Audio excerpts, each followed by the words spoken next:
Ma force et mon chant, c'est le Seigneur. Le Christ nous sauve de nos misères et fait de nous des personnes renouvelées. Il rejoint chacun de nous dans sa situation concrète pour le relever. Le Seigneur est tendresse et pitié. Il ne saurait être indifférent face à nos souffrances. À tous ceux qui crient vers lui, le Seigneur répond sans attendre. C'est bien ce qu'a fait la foule des personnes en détresse dans l'Évangile, qui cherchaient seulement à le toucher pour obtenir leur solution. Le Seigneur se laisse approcher, il se laisse toucher, il se donne à nous. Quelle que soit la gravité de notre situation, les maladies et les incompréhensions de la vie, le Seigneur est là pour nous relever. Frères et sœurs bien-aimés, la grâce de Dieu nous est favorable. Le Seigneur attend que nous mettions toute notre confiance dans son saint nom. En plus de reconnaître que Jésus peut nous donner tout, nous devons nous abandonner à lui dans une totale confiance, car il prend soin de nous. En effet, savoir que Jésus est le Fils de Dieu ne suffit pas, car les démons peuvent avoir aussi cette connaissance au point de le proclamer. Mais nous sommes plutôt appelés à avoir une connaissance intime du Fils de Dieu, ainsi qu'une relation d'amour avec lui, car par le baptême, nous sommes devenus fils de Dieu dans le Fils unique. En lui et par lui, nous recevons grâce sur grâce. Le Seigneur nous assure la victoire. Quand nous mettons toute notre confiance en lui, il mène lui-même nos combats et nous assure la victoire dans toutes nos épreuves. Nous abandonner totalement au Seigneur, c'est aussi reconnaître ses bienfaits à nos frères et lui rendre grâce, car il n'oublie personne.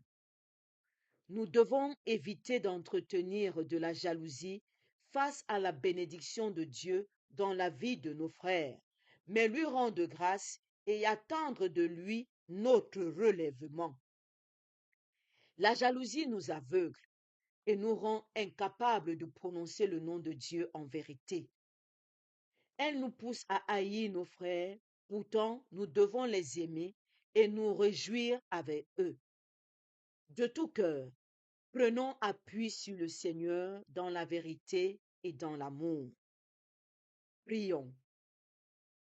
Dieu notre Père, nous venons à toi avec toutes nos infirmités, nos blessures et nos péchés.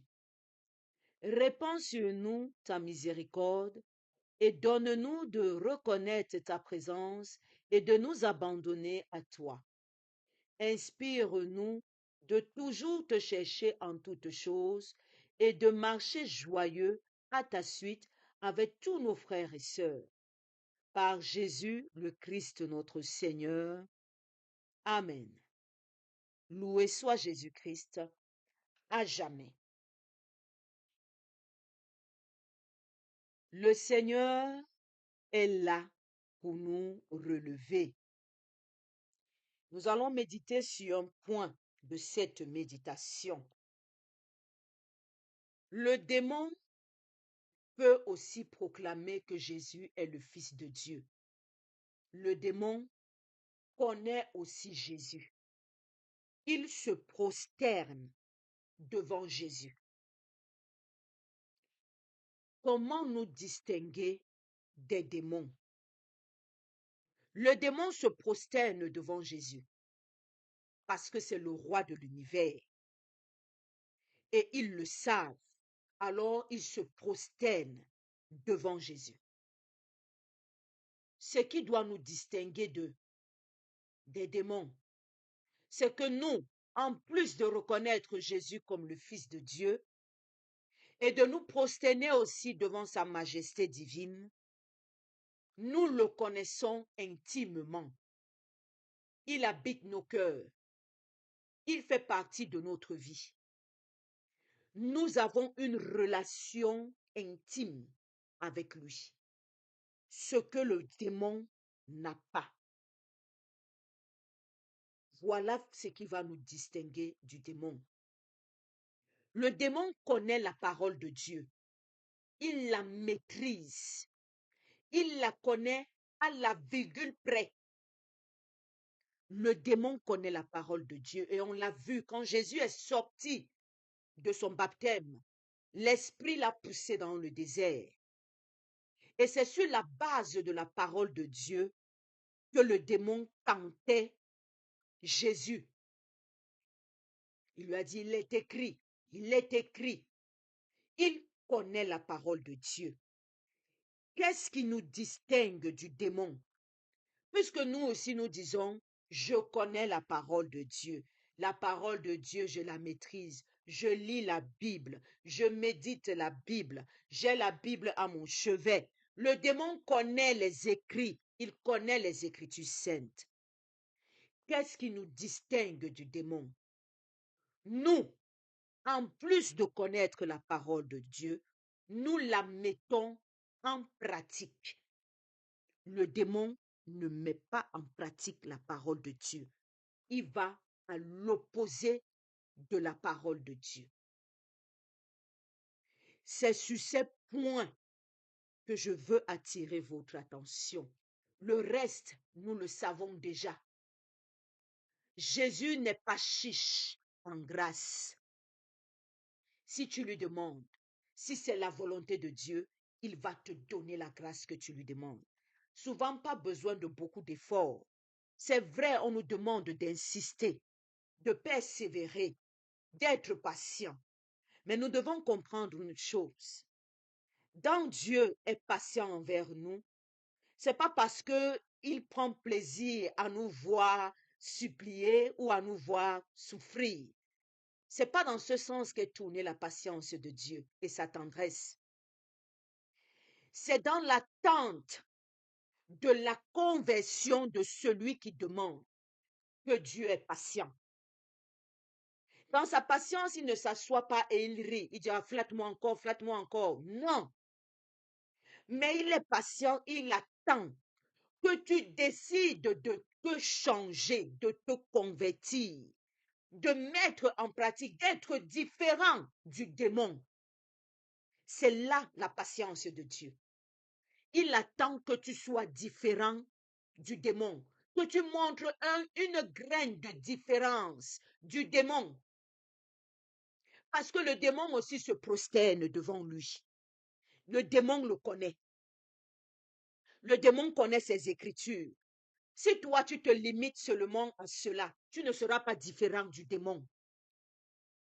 Tu dois montrer que tu es différent du démon.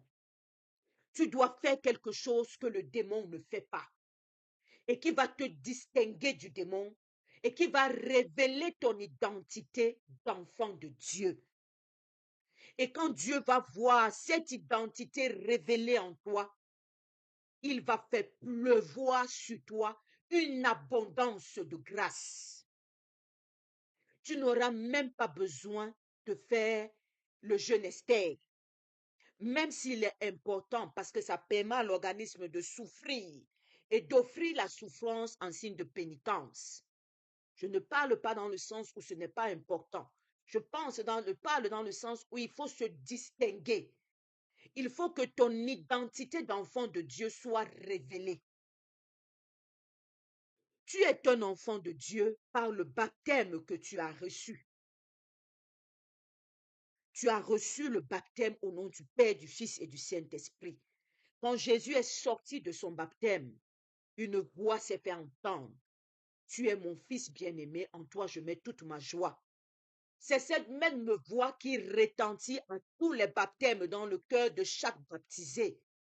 Tu es mon fils, tu es ma fille, en toi je mets toute ma joie. Ça retentit également dans nos baptêmes, dans nos cœurs. Ça retentit lors de notre baptême. Et tous les matins, cela retentit dans notre cœur. Dieu, en te donnant le souffle de vie, il te renouvelle cette parole. Tu es mon fils, tu es ma fille. En toi, je mets toute ma joie. Tu dois révéler ton identité d'enfant de Dieu. Parce que Jésus, dans sa mission, ça ne bouge pas. Comme on dit, ça ne chauffe pas, ça ne souffre de rien. Ce que tu vas lui demander, il va te donner. Il va te relever de la chute. Il va arranger ta situation. Jésus a les grâces en surabondance. Et il est prêt à les donner tous les jours. Et il les donne même souvent sans qu'on ne demande. Il n'attend même pas souvent qu'on demande. Dès qu'il voit que ton identité d'enfant de Dieu est révélée dans ta vie, il fait pleuvoir sur toi une grâce. Tu n'as même pas besoin de formuler une demande. Alors, par cette méditation, je veux que vous compreniez que Dieu nous appelle aujourd'hui à nous distinguer du démon en révélant notre identité d'enfant de Dieu. Cette identité que le démon n'a pas. Nous devons révéler notre identité d'enfant de Dieu. Arrêtons d'être limités parce qu'on se met au même niveau que le démon. Voilà pourquoi nous sommes toujours en train de parlementer avec lui. On le voit partout. Dès qu'on voit un cafard passer dans la maison, on a accusé le démon. Dès qu'une photo fait exprès de tomber seule, on a accusé les esprits mauvais. C'est parce qu'on est à son niveau, alors que nous ne devions pas être à son niveau. Le démon doit se prosterner devant nous qui sommes enfants de Dieu. Il doit s'incliner devant nous. Il doit avoir peur de nous. À l'inverse, ton identité d'enfant de Dieu te donne un statut au-dessus du démon. Ton identité d'enfant de Dieu te donne autorité sur le démon. Alors révèle ton identité d'enfant de Dieu. Et ça passe par des actes. Vivre la parole de Dieu en action. Mettre en pratique ce qu'il dit. Avoir une relation intime avec Dieu par Jésus son Fils. Ça passe par une vie de prière, d'adoration, d'oraison et de méditation. Ce que le diable, le démon ne fait pas. Quand tu révèles cette identité, tu es au-dessus du démon et il n'a pas un impact sur ta vie. Que Jésus nous aide à révéler nos identités d'enfants de Dieu. Lui qui est le Fils unique du Dieu vivant, qui nous aide, nous qui sommes ses frères et ses sœurs, lui qui est notre roi, notre sauveur, à nous aider à nous révéler en enfants véritables de Dieu. Et lui, il sera là pour nous relever de toutes nos situations et de toutes nos gravités que nous vivons et de toutes nos paralysies et nos infirmités. Loué soit Jésus-Christ à jamais. Bénissons le nom du Seigneur. Nous rendons grâce à Dieu. Amen.